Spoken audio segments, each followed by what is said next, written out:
Го следите неделното интервју на Слободна Европа. Во него гости на универзитетскиот професор Никола Топанчевски од Правниот факултет во Скопје.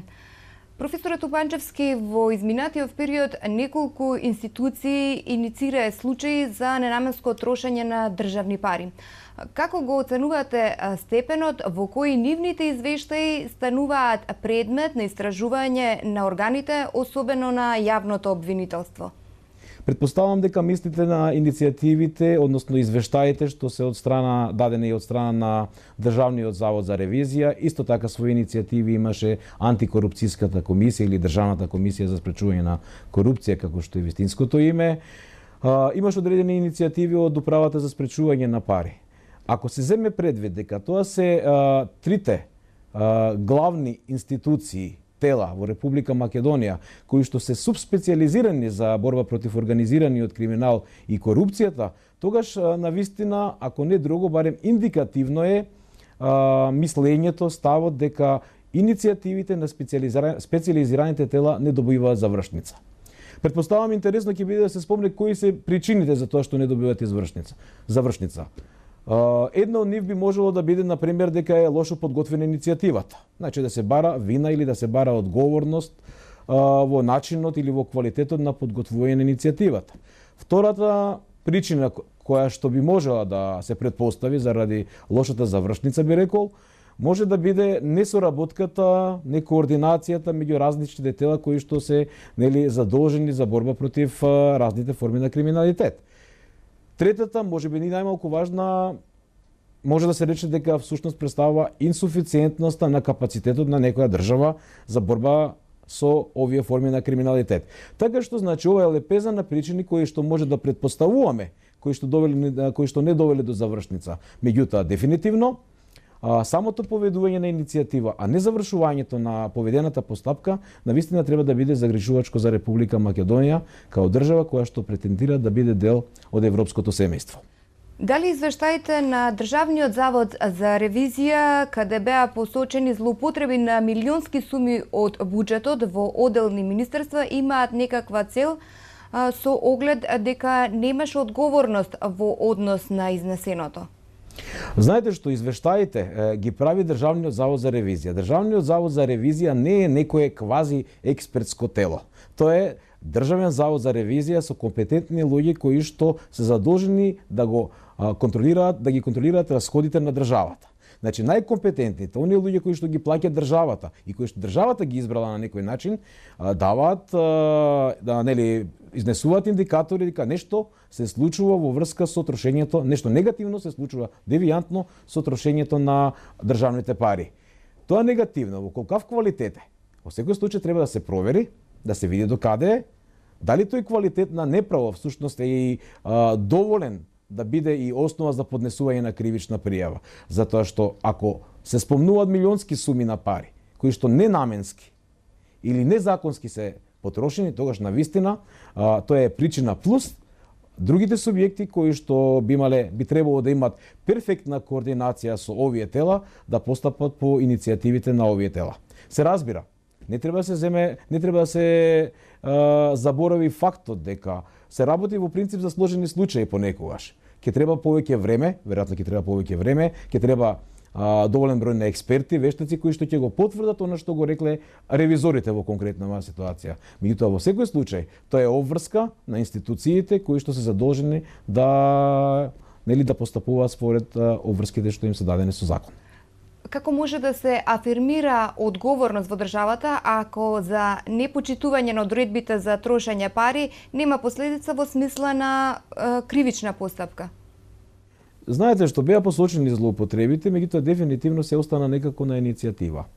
Иницијативата практично ништо не значи, додека не добие правна завршница, додека не се перфектуира, така? Меѓутоа, ако 4 или 5 пати едно министерство не успее да реализира тендер, тогаш навистина повторно се создава впечаток дека нешто не е во ред. Нешто не е во ред во смисла на тоа дали се бира фаворизирање на одредена фирма или не знам што и така натаму, или евентуално министерството не е подготвено квалитетно да изработи некој. Во секој случај, едната и другата опција се многу негативни за примената на правото и на некој начин индицираат дека би можело да се работи за некаква злоупотреба. Да се навратиме на случајот на управата за спречување перење пари. Од страна на ревизорите беа изнесени крупни констатации за незаконско трошење пари, за купување мебел и вработување. Директорот си замина од функцијата, но немаше последица за никој во смисла на кривична постапка. Знаете што? Веројатно е различна диоптријата како тоа го гледа Државниот завод за ревизија од една страна, како го гледа владата на Република Македонија или како го гледаат другите тела што се специализирани за продолжување на постапката. Ревизорите констатираат дека има неправилности. Меѓутоа, дали тие неправилности има таков квалитет да бидат и кривична пријава, форматирани во кривична пријава, тоа ќе зависи од јавното обвинителство, односно Министерство за внатрешни работи. Во конкретниот случај за мене изненадувачки е после такви најави, јас би рекол помпезни најави каде што навистина не беше употребен зборот злоупотреби, меѓутоа незаконското трошење на пари, ненаменското, на некој начин инклинира кон зборот злоупотреба на средства, и тоа средства кои што се всушност државни. Од тие причини, значи, сите иницијативи, доколку не добија завршница, тоа се наметнуваат вистинското прашање дали државата навистина е подготвена за сузбивање на овие форми на криминалитет. Од друга страна, секој месец во изминатиот период имаме големи акции, како акциите со патарините, со цариниците, метастаза која влезе во судска процедура. Гледате ли резултати од овој ангажман? Значи, рано уште да се коментира, затоа што тие се уште во судска процедура. Почеток беше, ја спомнавте метастаза, ќе видиме како ќе се развива ситуацијата. Меѓутоа, дефинитивно се создава впечаток дека Република Македонија на некој начин почнала да се справува со сериозните форми на криминалитет. Викам, се создава само впечаток. Меѓутоа, не до крај сите сме убедени дека тој впечаток ќе го задржиме до крајот. Ако земете предвид, уште не е точно констатирана бројката, колкав е бројот на поднесени иницијативи и колкав е бројот на завршените предмети. Во таков случај ќе имаме еден конкретен показател дали навистина Република Македонија е на нивото што од нас го бараат и европските стандарди, меѓутоа и ние како демократска држава би морале тоа да го направиме. Државната комисија за спречување на корупцијата се пожали дека голем број од случаите остануваат без завршница. Дали владата не има волја? Пред малку спомна во разговорот дека во принцип декларативно сите сме ние за борба против криминалитетот. Меѓутоа, во конкретните ситуации имате антикорупцијска комисија, поднесе милиони иницијативи во врска со судирот со конфликтот на интереси.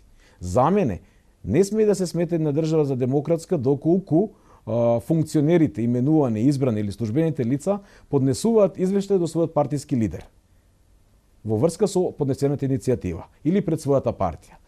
Се разбира дека, значи, ако е поведена иницијатива од антикорупцијска комисија за суди на интереси, значи ќе мора лицата кои што се повикани да дадат свое објаснување или да кажат, да соопштат до антикорупцијска комисија дека навистина престанал судирот на интереси, затоа што единствено антикорупцијската комисија е надлежна која што треба да го констатира тоа, а не антикорупцијската да дознае од медиумите дека некои лица им престанал судирот на интереси.